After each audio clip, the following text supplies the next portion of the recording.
L'Afrique est une terre qui a subi tellement d'épreuves. Je ne sais pas si dans le monde, il y en a qui ont subi autant d'épreuves que nous. Mesdames et messieurs, bonjour et bienvenue sur la chaîne. Aujourd'hui, nous revenons sur un moment historique, un instant gravé à jamais dans la mémoire du peuple africain. Ce jour-là, le président Laurent Gbagbo a prononcé un discours d'une puissance rare, un message profond, sincère, plein de courage et de conviction. Un discours où il ne parle pas seulement de politique, mais de souveraineté, de dignité et de vérité. Que l'on soit pour ou contre lui, ce discours reste un tournant, une leçon d'histoire et de patriotisme. Restez jusqu'à la fin, car vous allez redécouvrir les mots qui ont marqué une génération et qui continuent d'inspirer des millions d'Africains à travers le monde. Quand j'ai commencé vraiment à militer, je me suis rendu compte qu'il me manquait l'histoire de l'Afrique pour pousser ma route. J'ai changé. J'ai changé. Et j'ai fait une histoire parce que c'est ça qui me manquait pour connaître d'où on vient et où on peut aller en connaissant d'où on vient. Je vois des gens qui découvrent. L'Afrique est une terre qui a subi tellement d'épreuves. Je ne sais pas si dans le monde, il y en a qui ont subi autant d'épreuves que nous. Les Juifs aussi ont subi beaucoup d'épreuves. Mais nous, les Noirs africains, tout le monde s'est assis chez nous. Esclaves. Esclaves de maison. Esclaves de la traite négrière. Colonisés. Torturés culturellement.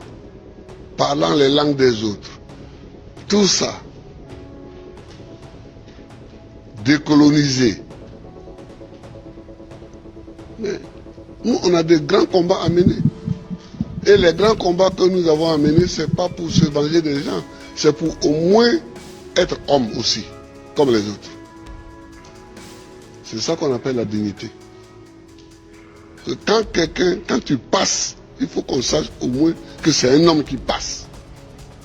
C'est tout. C'est tout ce que nous voulons. C'est tout ce que nous recherchons.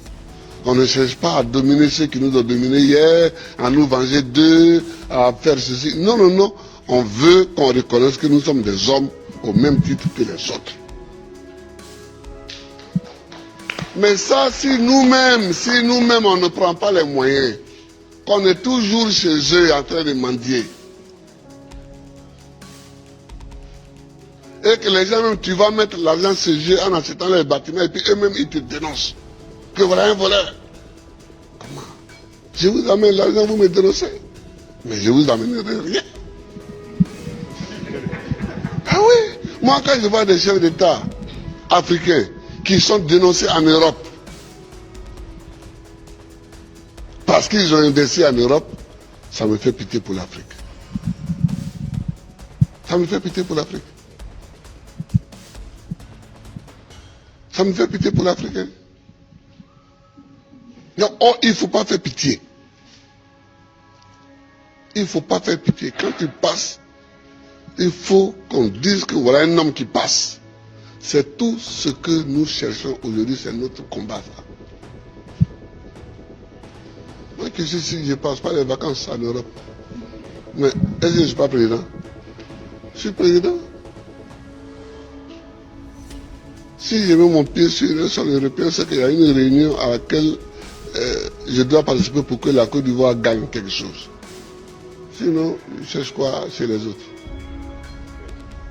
Je ne cherche pas quelque chose chez les autres. Si Dieu m'a mis au monde ici, c'est que dans mon environnement ici, il y a tout ce qu'il faut pour que je vive. Mon combat, c'est pour la dignité. C'est pour la dignité.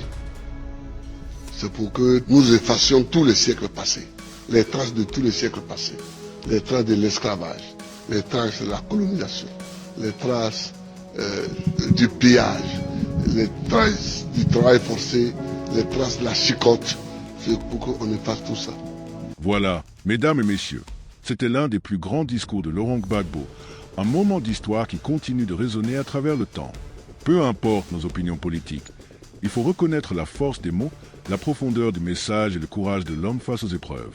Ce discours n'est pas seulement celui d'un président, c'est celui d'un Africain fier, debout et fidèle à ses convictions. Il nous pousse à réfléchir sur notre avenir, notre souveraineté et notre unité en tant que peuple. Et toi, qu'en penses-tu? Ce discours t'a-t-il inspiré? Selon toi, quel est le message le plus fort que Laurent Gbagbo voulait faire passer? Et surtout, penses-tu qu'un jour, l'Afrique vivra vraiment l'indépendance politique et économique dont il parlait?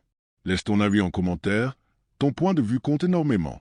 N'oublie pas de liker la vidéo, de t'abonner et d'activer la cloche pour ne rien manquer des prochaines analyses et moments forts de l'histoire africaine. À très bientôt pour une nouvelle vidéo pleine d'inspiration et de vérité. Ici, on parle d'Afrique avec passion et fierté.